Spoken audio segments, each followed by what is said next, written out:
Welcome to Spine Academy. In this video, we're going to review the neurological components of the cervical spine. This is an excerpt from a broader course on cervical spine anatomy. If you're interested in seeing the full course, we've left a link in the description.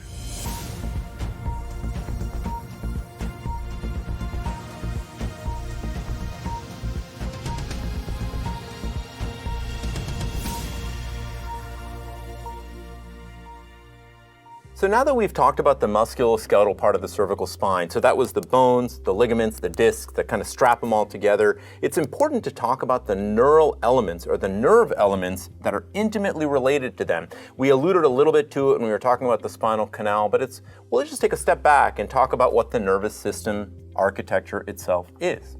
So the nervous system really starts in the brain and it works its way down. It's this amazing network of these conductors that send signals from the brain down into your arms and legs and conduct signals from your arms and legs all the way back to your brain. So your brain knows what's happening and is able to conduct all of this different signaling that's necessary. The central nervous system is the brain and the spinal cord. And you can see here, this is the brain. Right at the bottom of the outflow here is called the brainstem, and then below that is the spinal cord. And the spinal cord is really continuous with the brainstem. Once it leaves the brain or leaves the skull, the brainstem becomes the spinal cord. So the spinal cord here you can kind of see is the structure that runs up and down from the level of the skull all the way down to the bottom of your thoracic spine. I use this analogy that your spinal cord is like a tree trunk. The branches that come off of it are the spinal nerves. So the tree trunk is really responsible for conducting all the signals from the roots all the way up into the branches and the leaves and backwards as necessary.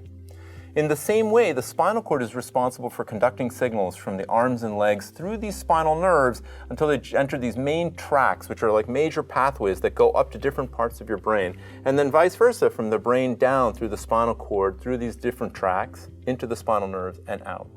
So the brainstem itself is the spinal cord are important structures in all this. And just as a nomenclature, we think of the central nervous system as the brain and spinal cord, everything beyond that as the peripheral nervous system.